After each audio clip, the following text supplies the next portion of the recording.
Ini kan banyak banget nih orang-orang mungkin yang hancur di judi nih ya Pak, yang meng-underestimate akhirnya trading. Saya kemarin di judi juga hancur, di trading sama aja tuh gitu kan. Gimana Bapak meyakinkan bahwa sebenarnya ini trading nih karir jangka panjang? Oke. Karir jangka panjang. Poin utamanya adalah sebenarnya kita ingin profit konsisten ya.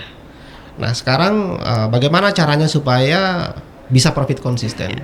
Maka yang pertama teman-teman memang harus memiliki metode trading yang teruji ya di 3 kondisi market, normal, trending, ekstrim. Saya selalu katakan ini, saya selalu tegas, saya selalu ulang-ulang persoalan ini karena menurut saya ini hal yang paling penting.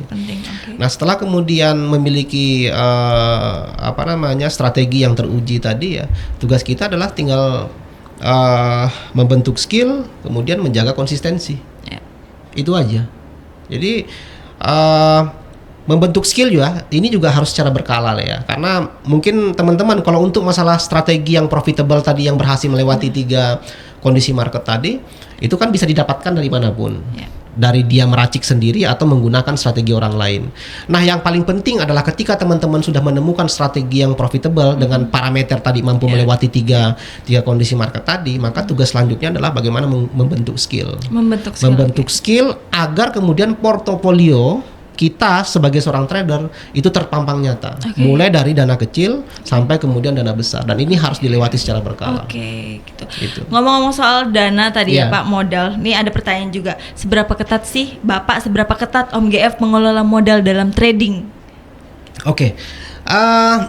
Yang terpenting sebenarnya menurut saya bukan modalnya ya, bukan modalnya, karena pada dasarnya nanti ketika kita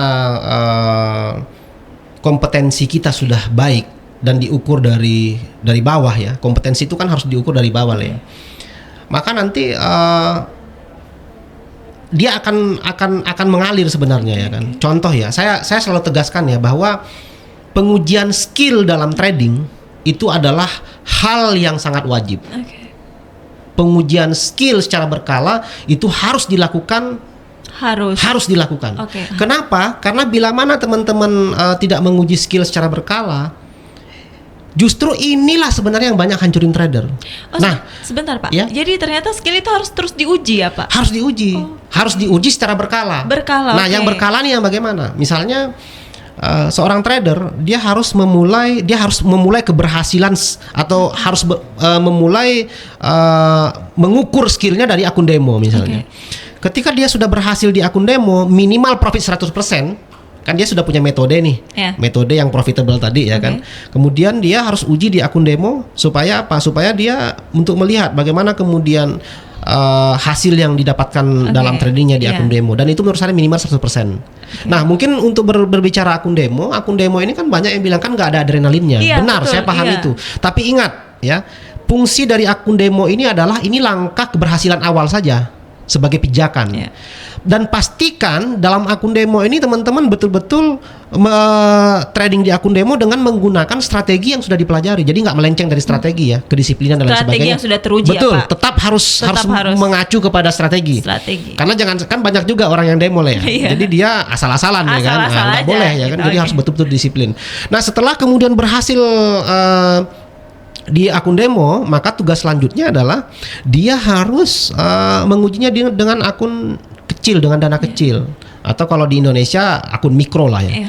Nah, berhasil di akun mikro dengan profit 100%, minimal 100% loh ya. Karena menurut saya level teraman seorang trader itu adalah ketika dia sudah berhasil profit 100%. Minimalnya 100%. Minimal 100%, modal sudah ditarik, yang ditradingkan sudah profit.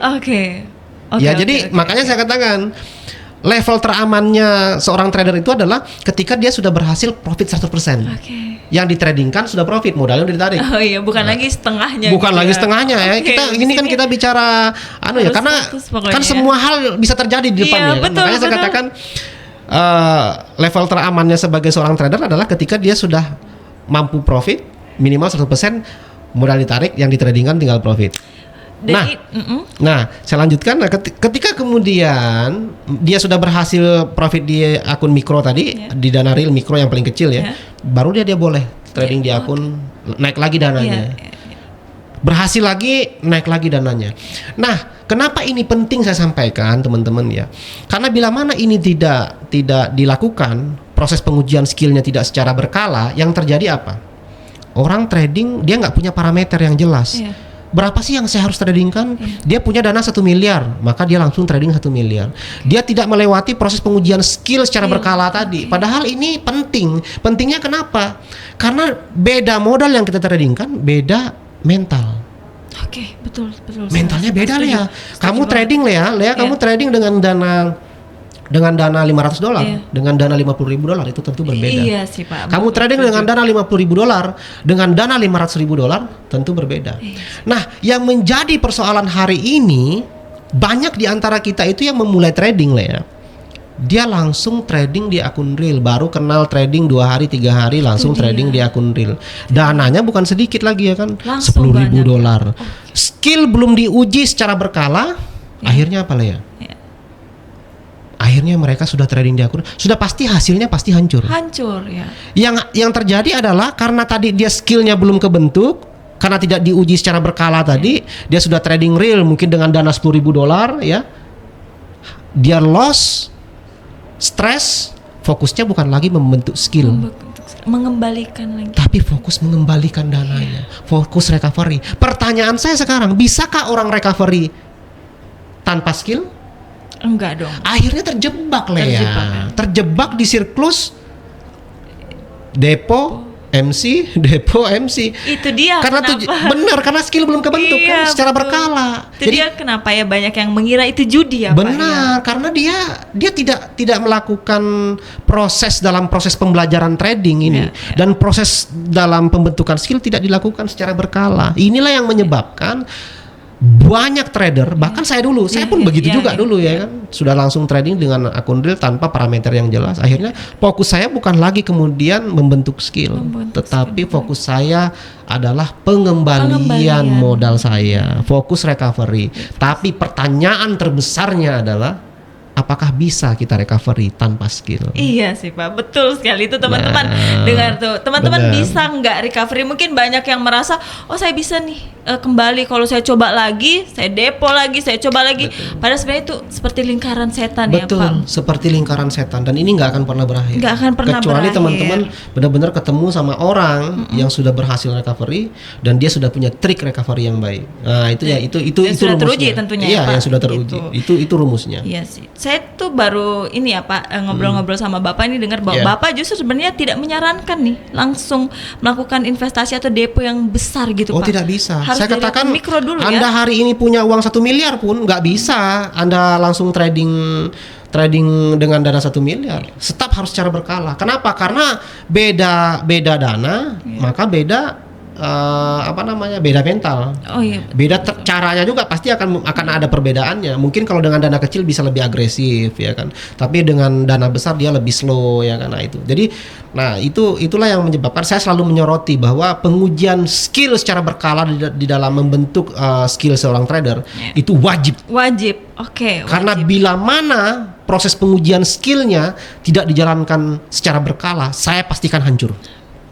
Saya pastikan hancur. Dan sebenarnya ini yang Bapak terapkan di Akademi Trading Oil. Nah, inilah yang kita terapkan di Akademi Trading Oil. Kenapa? Karena selama ini kan kebanyakan teman-teman di luar sana mereka hanya fokus bagaimana kemudian belajar strategi trading, ya kan? Tapi mereka tidak pernah menyoroti bagaimana proses pengujian skill secara berkala. Itulah sebabnya kenapa kemudian di Akademi Trading Oil ini kita memiliki kurikulum yang berbasis kompetensi. Tujuannya adalah untuk membentuk skill secara berkala. Karena ya saya bisa lama dan hancur lebur itu. Saya cuman ada 3. Metode pembelajaran saya tidak dengan kurikulum berbasis kompetensi. Metode pengujian skill saya tidak secara berkala. Kemudian metode trading yang saya gunakan tidak teruji di 3 kondisi market tadi. Jadi 3 hal ini adalah kalau ingin menjadi trader sukses yang profit konsisten, maka wajib hukumnya melewati 3 hal yang saya sebutkan tadi. Dan ini semua sudah diatur di dalam pembelajaran Akademi Trading Oil ya Pak? Sudah kita atur di dalam Akademi Trading Oil. Jadi sebegitu Bapak pikir dan aturnya ya. Karena ini dari pengalaman saya Lea. Ini dari pengalaman saya. Tanpa kurikulum, teman-teman hari ini akan terjebak. Betul. Produk di industri trading ini tidak terhitung jumlahnya. Iya, betul. Kripto sudah berapa banyak koin, ya kan? Kemudian forex sudah berapa banyak produknya, ya kan? Komoditi ada oil, gold, silver, ya kan? Belum lagi kita bicara saham. Iya. Banyak lagi kok elemennya. Kita itu baru produk loh ya. Iya. Belum lagi kita bicara tentang indikator. Indikator ini udah banyak banget ya. Tidak terhitung jumlahnya. Belum lagi kita bicara strategi. Yeah. Ada pullback, breakout, macam-macam, ya kan. Belum lagi kita bicara mentor dengan pendekatan yang berbeda-beda. Iya sih Pak, betul banget. Belum lagi kita bicara buku. Iya. Buku yang membahas tentang trading. Belum lagi kita bicara tentang edukasi-edukasi yang ada di YouTube. Dari hal yang kompleks ini, memang betul ya kan. Ilmu mungkin banyak lah ya. Yeah. Kita memahami ini, memahami indikator ini, memahami produk ini, kemudian memahami strategi. Tapi pertanyaan saya, dari pemahaman yang kompleks ini akan membuat tradingnya semakin baik atau semakin hancur karena bingung? Yeah. Betul. Jadi pola yang terjadi adalah ilmu tradingnya banyak, tapi dalam aplikasinya, dalam melakukan eksekusi di dalam trading hancur. Kenapa ilmunya dia bentuknya piramida terbalik. Ya kan? Semakin lama dia melakukan aktivitas trading, ilmunya semakin banyak. Tapi malah makin pusing ya kan? Makin pusing. Saya produknya ya, itu biasanya indikatornya itu itu banyak banget ya. Akhirnya saya bicara ini berdasarkan pengalaman saya. Tapi semoga ya teman-teman di luar sana tidak mengalami hal yang saya alami ya kan? Jadi produknya terlalu banyak, indikatornya terlalu banyak, strateginya gonta-ganti, bingung ya kan? Nah, akhirnya apa? Itu tadi kebingungan. Padahal pribadi ya, Pak? Betul, ini pengalaman saya ceritakan ya. Padahal harusnya trading itu harus kayak piramida. Semakin lama semakin mengkerucut supaya kita ahli. Jangan piramida terbalik. Ya kan. Nah, saya nih dari 2009 saya fokus satu indikator. Kemudian saya sudah merisetnya indikatornya cocoknya di mana nih ya kan. Ternyata cocoknya di oil ya kan. Nah, saya sudah ketemu produknya. Strateginya udah saya uji juga dari tahun 2009 dengan fokus ke banyak produk, ternyata nggak cocok. Yang paling cocoknya yang memang di oil. Jadi hal yang sulit dalam trading itu ya, menemukan indikator apa yang cocok untuk produk yang tepat, kemudian strategi yang relevan. Nah, jadi 3 hal ini yang paling susah ya. Tanpa fokus nggak mungkin kita akan ketemu ini. Karena elemen yang ditawarkan di dalam trading itu terlalu kompleks. Maka betul. Itulah kenapa kemudian kita wajib belajar trading dengan kurikulum yang berbasis kompetensi. Tanpa kurikulum saya pastikan kalian tidak akan pernah bisa berhasil menjadi trader yang profit konsisten kecuali harus hancur dulu. Kita kan pengen kalian nggak hancur dulu sebelum berhasil ya kan. Betul, cukuplah pengalaman saya saja. Makanya saya katakan kurikulum pembelajaran dalam trading itu wajib hukumnya. Wajib. Itu ada lagi pertanyaannya. Ini semakin menarik sih ini pertanyaan. Ini panjang ya pembahasan banyak kita. Banget nih yang saya mau tanyakan, cuman tetap kita prioritaskan pertanyaan dari teman-teman di TikTok dan sosial media ya. Gitu. Sebagai trader yang berpengalaman nih, Om GF, pernah nggak sih Om GF mengabaikan stop loss dan terus mempertahankan posisi dengan harapan pasar akan berbalik? Kalau persoalan harapan sebenarnya pasti setiap trader punya harapannya. Itu kan sesuatu yang memang emosinya kita ya kan. Itu memang sesuatu yang tidak bisa terlepas dari diri kita ya kan. Nah, sebenarnya kayak stop loss, kemudian manajemen risiko tuh banyak pilihannya lah ya. Cut loss, stop loss, switching, hedging, itu semua adalah bagian dari manajemen risiko yang kita gunakan. Yang paling penting itu kita menggunakan manajemen risiko, terlepas dari apapun yang kita gunakan. Mau stop loss, mau averaging, mau hedging ya kan, mau switching atau apapun itu semua sah-sah saja.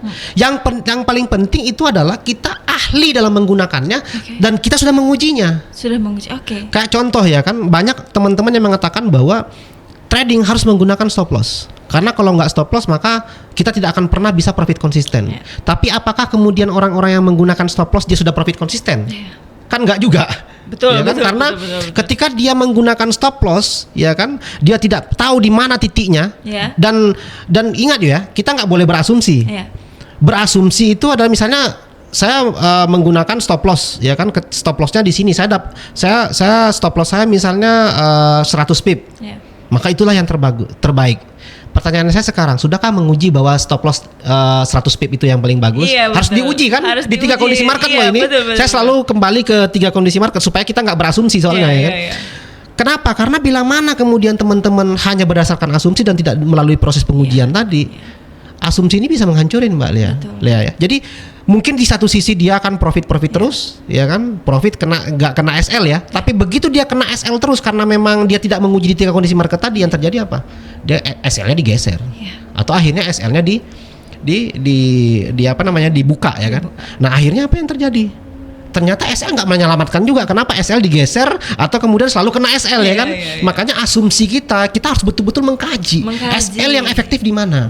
Jadi nggak hanya cukup kita mengatakan bahwa jadi trader tuh nggak boleh kita nggak pakai SL. Saya sepakat.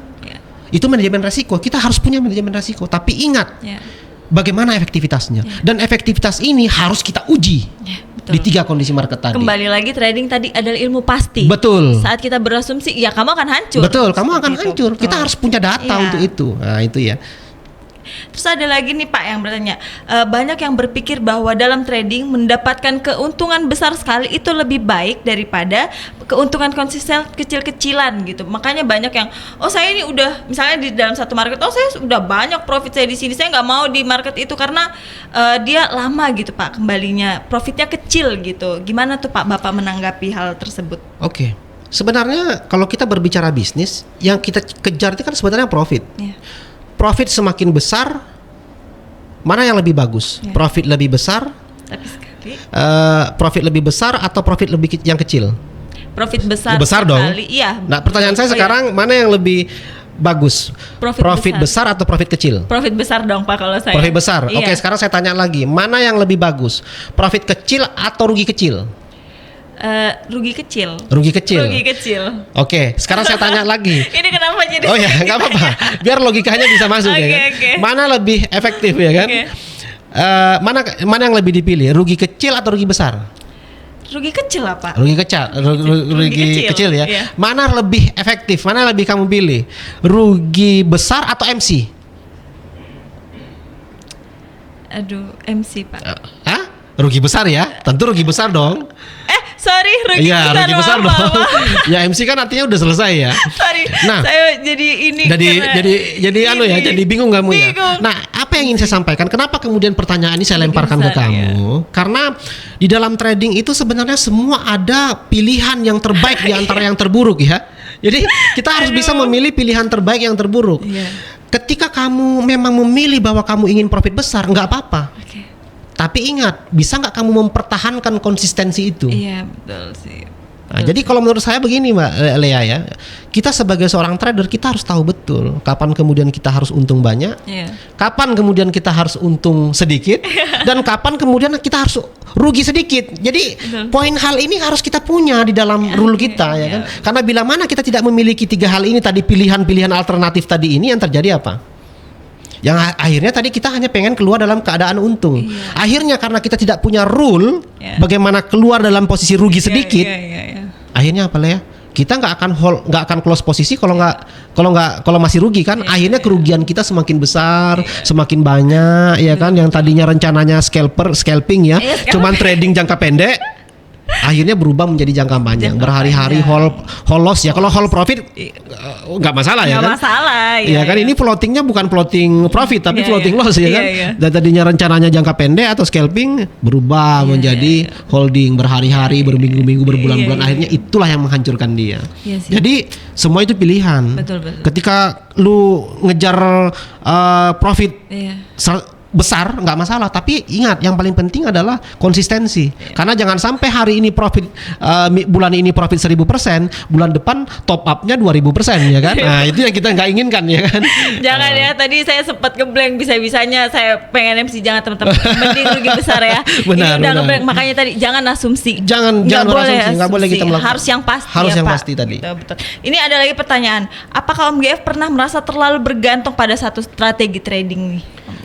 Yang paling berat di dalam trading itu adalah menemukan pola. Saya tegas katakan ini. Saya jujur ya, setelah mengalami kehancuran di forex dan gold ya kan. Ini membuka pikiran saya bahwa memang hal yang paling berat yang saya jalani dalam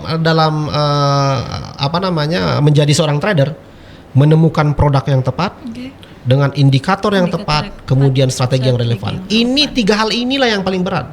Saya dari 2009 sampai 2012 akhir ya, inilah yang saya berjuang ini ya kan.